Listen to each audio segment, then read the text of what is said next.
what was that? Gadget, let's go.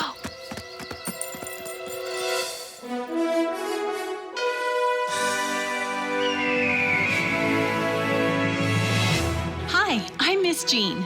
Join me on a trip to Discovery Mountain, where the air is clear, almost clear enough to hear your imagination, and where every day is an exercise in faith. Join me for today's expedition in Discovery Mountain.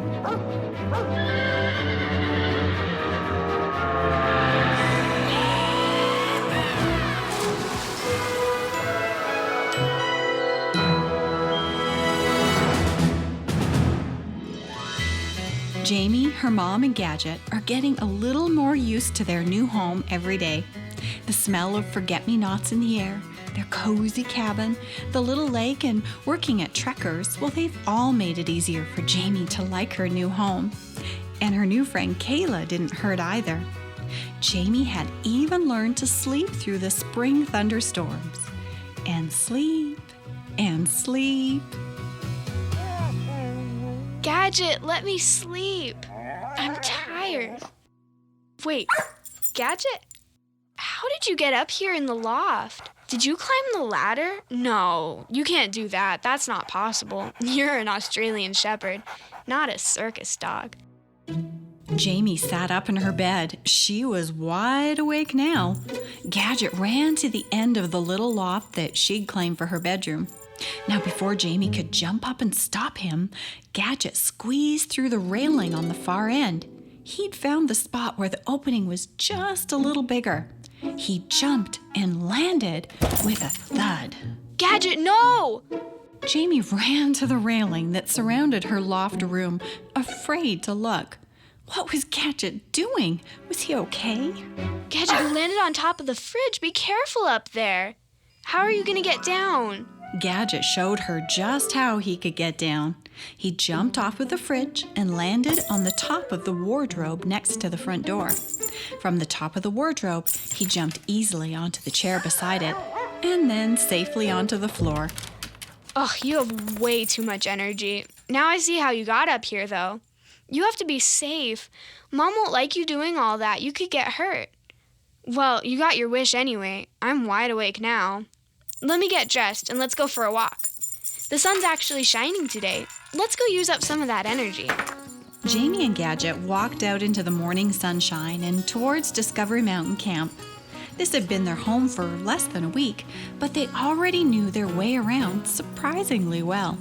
They wandered down the dirt paths, the soft morning light glinting off of the pebbles in the well-worn path. Gadget, Kayla showed me the boys' cabins the other day. Come on, let's go explore up there. In a few weeks, I won't be allowed anywhere near them, and neither will you. The last thing I need is you running off on me again. Come on, boy. See, Gadget, the boys have 3 bunks on each side. That top one's a long ways up. The girls' cabins have... what was that? Gadget, let's go. Jamey and Gadget ran down the path as fast as their 6 feet could take them. They burst through the front door of Trekkers in search of Granddad. Granddad, we were exploring the boys' cabins when I heard a noise, like a moan. It freaked me out really bad. Ah, the boys' cabins. Well, I guess it's now or never. Which cabin? I don't know. Blackfoot, I think. All right, I'm going to go take a look. You and Gadget stay here and watch the store.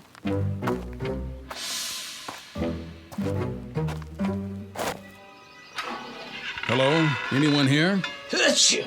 All right, who is it? Step out and show yourself. Hi, sir. I'm sorry. I just couldn't sleep in that cave again. It just reminds me too much of the belly of a fish. Ugh, I'm so sorry. I'll pay you for the night. How much do I owe you? Oh, it's you, Jake. It's all right. I prayed last night that you'd find a safe place to sleep. I guess your sleeping here was the answer to that prayer. Yeah, I am, Jake. Do I know you? Well, not really. But the other day you were in my store. You bought a few supplies and warmed up with a cup of chamomile tea. Come on, don't be afraid. Step out of the shadow of that bunk bed.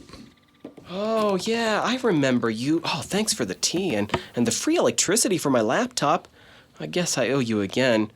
Thanks for not being upset that I slept in your cabin.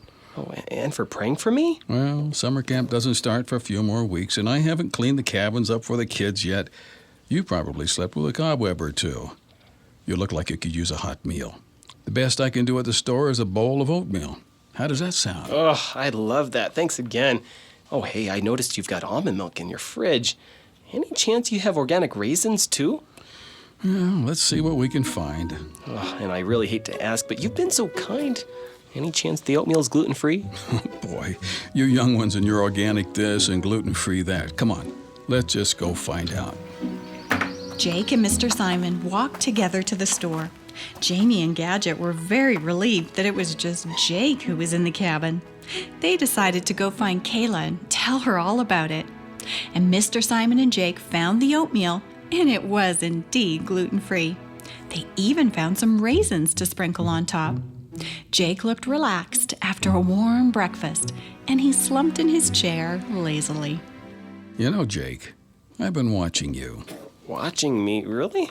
When? Well, for a few days. Let's see, I guess 4 now.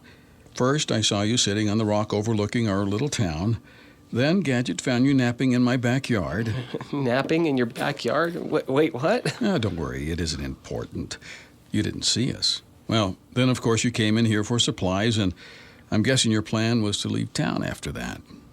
Yeah, it was, but I just kept hiking and ended up in the same place each time. As I thought. You got stuck on the same path. It makes a loop, you know.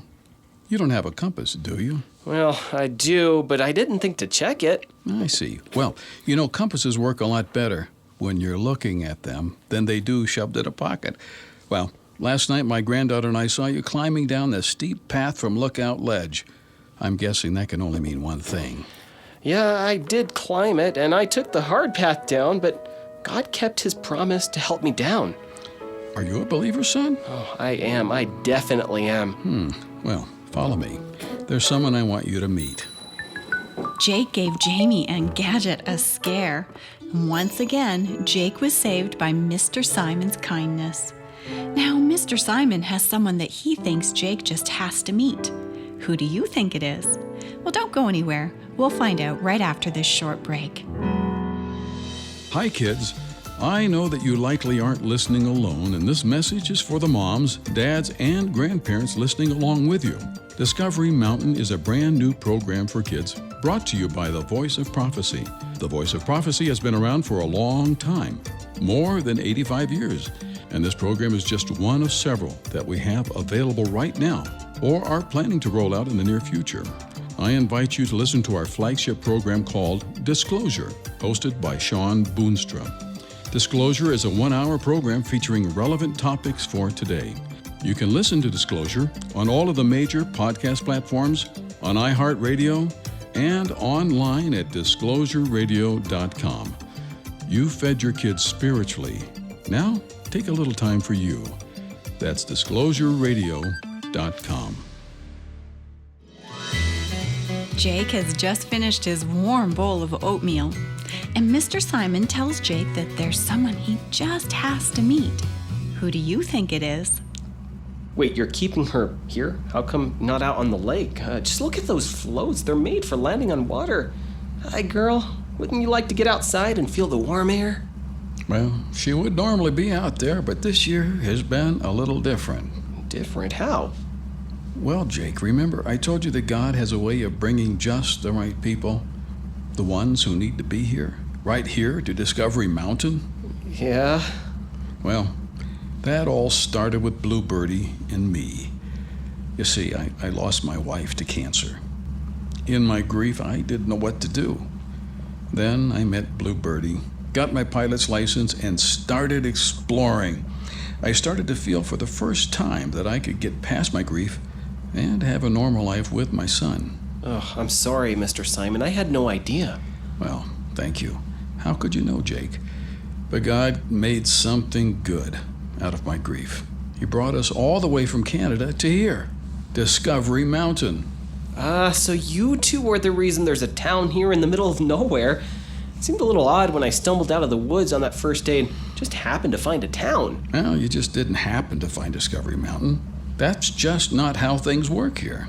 You keep saying that, but what do you mean? Well, I told you Bluebirdie's story and my story. What's your story, son?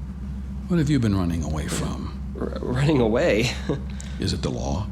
You running from the police, the CIA, the FBI? Don't worry, you can't shock me. No, I wasn't running from the law, trust me. But you were running. Yeah, I guess I was running from someone a lot bigger than the FBI. I was running from God. A Jonah you were. I see. Yeah, but I'm not running anymore. Last night on that big ledge overlooking town, by the way, it should have guardrails. I talked it through with God, and I have accepted what he wants me to do. Lookout Ledge. That explains your journey down the difficult path. Yeah, God showed me that he's calling me to be a missionary. It's not always going to be easy, but I know he's going to be with me if I follow him. I'm not going to run away from his calling anymore. No matter where God asks me to go, I'm going to go. I don't imagine I'll be able to fly a classic plane like Bluebirdie in Katha or Tuktoyaktuk or Antarctica even. She is a gorgeous specimen for a de Havilland Beaver float plane, Look at that shape of her nose and the length of her floats. I'd guess she's, a 1967 model? You know planes? Oh, yeah, it's sort of a hobby of mine, I actually started working on my pilot's license when I was 16, and my plan had been to get my commercial pilot's license this year, to fly around the world with one of those big airlines. But God had other plans. That's why I was running away from his call. I just didn't want to give up my dream of flying. Wait a minute, look at that instrument panel. I think she's older than I thought. What is it, 1962? Yeah, she's a 1962 model. We flew down here in 1968 and discovered this little smooth surface opening in the trees. The little lake was perfect for landing Bluebirdie. She sat down on her like her floats were designed for this place. Discovery Mountain. I couldn't think of a better name. Hey, Jake, did God tell you he wanted you to go to Katha, Antarctica, or where?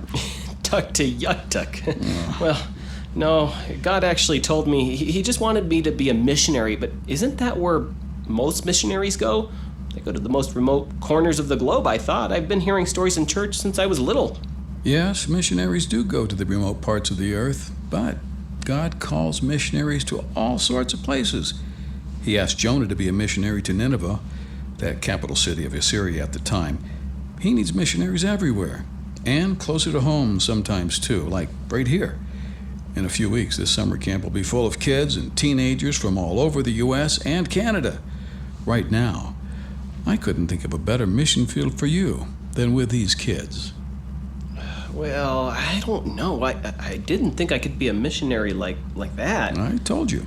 God sends just those who need to be here to Discovery Mountain. And look, Jake, this isn't easy for me to admit, but I could use you too. You could? How? Well, Bluebirdie is still in sight here, not just because I've been giving her a checkup and a new coat of paint. My eyes aren't what they used to be, and I don't feel quite safe taking her up by myself anymore. I think you're the answer to my prayers. Imagine that.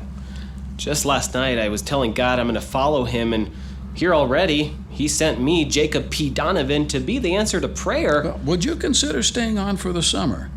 Fly Bluebirdie with me? There aren't a lot of people in Antarctica right now. Mostly just scientists and penguins down there. I'm pretty sure God isn't asking you to be a missionary there. I have an extra room in my cabin. Nothing fancy, but I do have a hot shower, and you smell like you could really use one of those. Phew, why didn't anyone tell me I smelled so ripe? Mr. Simon, I believe God actually sent me here to Discovery Mountain, so you know what? I'm going to accept your offer to stay and work with you this summer. Katha and Tuktoyaktuk can wait. And I see your point about Antarctica. I'm going to call my sister this afternoon and ask her to send me some clothes and things for my room. You do get delivery service here, don't you? Why, yes. How do you think we get all that fancy organic trail mix in the store? Mr. Simon and Jake locked up the cargo bay. Bluebirdie rumbled quietly, happy to hear that soon she'd be back out on the water and up in the sky. Jake showered, borrowed a set of clean, dry clothes from Mr. Simon, and he felt and smelled like a new man. Dad, there you are. Come on, I have a surprise to show you. Shelley, Oh, I'm sorry. That was rude of me. Hello, young man. Nice to meet you. Oh, well, hello. this is Jake Donovan. I've just convinced him to spend the summer up here. Jake, this is my daughter-in-law, Shelley, also known as Dr. Simon. If you need a broken bone set or a gash stitched up, she's your go-to person. Oh, well, good to meet you, Dr. Simon. Glad to meet you, Jake. Well, I'm also your go-to person if you're craving a delicious smoothie. Dad, come on. I want to show you my surprise. Ta-da! A brand new smoothie blender. See, I found a spot for it right over there next to the tea kettle. The rain appears to be clearing up and people won't be coming in here to warm up, but to cool off. There's nothing better than an icy cold smoothie on a hot day. Or a cold day. Or any day if you're me. Well, thank you, my dear. That was very thoughtful. You better schedule a few hours to show me how to use that gadget. Gadget? I wasn't talking about you, boy. Mr. Simon, I know how to use a smoothie blender. I can make smoothies for you all summer if you like. Kayla, you are a persistent young lady, and I admire that. If you can master this machine this afternoon, then you have yourself a summer job. All right, that's a challenge I'm up for. Come on, Kayla, I'll show you how to use this thing. Awesome. I need some frozen blueberries, a banana, and ice cubes, and almond milk. Jake, is that my granddad's shirt you're wearing? Of course. And his pants and his socks and... Oh, you can stop there. I get it. You look and smell a lot better. Oh, thanks. I think. My stuff should arrive in a few days. I'm still trying to get used to the idea of staying all summer. This place is unique. It is unique, that's for sure. Something about the air being clear enough that you can almost hear your imagination. I know, right? I've never experienced the story of Jonah as richly as I have here in Discovery Mountain. Jonah. It all makes sense now. You are a Jonah. You aren't running away from the CIA or some animal in the woods. You're running away from God. Correction. I was running away from God, but now I'm staying put right here. It's where God wants me to be. He sent me here. I'm absolutely sure of it. Whoa, sorry. I forgot to put the lid on the blender. I got it. Don't worry, I'll clean it right up. You're absolutely sure that God sent you here? Why, yeah, aren't you? Jamie, I did it. I convinced your granddad to give me a job. Even though I forgot to put the lid on the blender. Yeah! Granddad, Kayla was asking me about Blue Birdie and when you'll take everyone out for a ride this year. Well, I think we can do that really soon. Really? Yeah, of course. I'm going to help fly Bluebirdie this summer. Mr. Simon, I think we should take her up tomorrow. You know, you could show me how to fly her. Well, that sounds like a perfect plan. You can fly? Yep, I've been flying for about 4 years now. Oh, hey, you're the guy that Jamie told me about. I thought you'd smell look a little different. Well, glad to meet you, Kayla. A shower, clean clothes, and I'm as good smelling as a spring morning. You say you can run that blender, right? How about a raspberry mango smoothie with almond milk, hint of vanilla, some organic kale, vegan protein powder? Granddad, you're gonna let Jake fly Blue Birdie? Well, Jamie, remember how I told you that God sends just the right people to Discovery Mountain? Yeah? Well, he sent Jake here all right. He does seem to fit right in. Look, he's behind the counter with Kayla helping her reach the protein powder for his smoothie. Well, Jamie, Jake was running away from God. I know, our very own Jonah. God called him to be a missionary. God sent us a pilot. He's going to stay with me for the summer and serve the mission field right here, summer camp. And with him flying with me, I feel confident taking Blue Birdie up in the air again.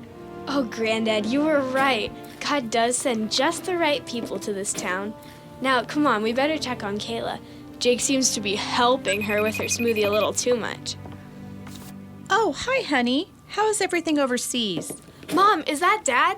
I want to talk to him. Oh, sure. Honey, I'm going to pass you over to Jamie. She wants to talk to you. There's my youngest girl. So, what do you think of Discovery Mountain? Well, Dad, I wasn't so sure at first, but now I believe all the stories you told me about growing up here. I mean, Blue Birdie, and meeting Kayla, and now Jake? Wait a minute, Jake? God brought him here, Dad. Oh, I have so much to tell you about. God brought Mom, Gadget, and me here. I'm sure now. Absolutely sure. Well, I couldn't be happier. Dad, by the way, you never told me about the hearing your imagination thing that happens here. Oh, that happened to you already? You do know it's just your imagination, right? Yeah, I know Eleanor from 400 years ago can't actually speak to me. Eleanor? You must have been really absorbed in reading her story. Well, the first time I heard my imagination, I think I was 9. Maybe it was 8. I was sitting on the old tire swing behind the school reading this really good book. I was so absorbed in it. Hey, I wonder if that tire swing is still there. Dad, I miss your stories. They're the best. The tire swing's probably still there. The school looks like it's exactly the same as when you were my age. Well, honey, I'm just glad that you and your mom are happy in Discovery Mountain. Take care of your mom for me, okay, kiddo? I always do, Daddy. Now, here's a story for you. Have you explored Discovery Mountain Camp yet? Yeah, even the boys' cabins. Hey, you stay away from those once the boys move in. Well, this one summer, my friend Jeffrey was on the top of the... God sent Jake and the Simon family to Discovery Mountain. I too am absolutely sure about that. Now, has God asked you to do something extraordinary for him? Changes aren't always easy, but God will be with you, whether it's moving to a new town or following him as a missionary. Just ask him to help you, and he will always be with you. I hope you've enjoyed When God Asks, What Will I Say? Join us right here for more stories from Discovery Mountain. We are only getting started. Hi, I'm Director Doug, the director of Discovery Mountain. Did you notice that in the last scene, all of the characters that are part of this story were together? This took a lot of work to create. We had to make space for all those people in our recording studio. Join us online at discoverymountain.com to see some funny behind-the-scenes videos. We hope that you're enjoying this new series of stories and that you'll visit us again. As Miss Jean said, we're just getting started. There are lots of stories still to come. Whew, I better get back to work. I'm Miss Jean, and you've been listening to Discovery Mountain, where the air is clear enough to hear your imagination, and where every day is an exercise in faith. To listen to other episodes and to send us a message, visit us at discoverymountain.com or write to us at Discovery Mountain, P.O. Box 999, Loveland, Colorado 80539. And in Canada, write to Box 2127, Oshawa, Ontario, Canada, L1H7V4. This is a production of The Voice of Prophecy. Join us again next time here at Discovery Mountain, where every day is an exercise in faith.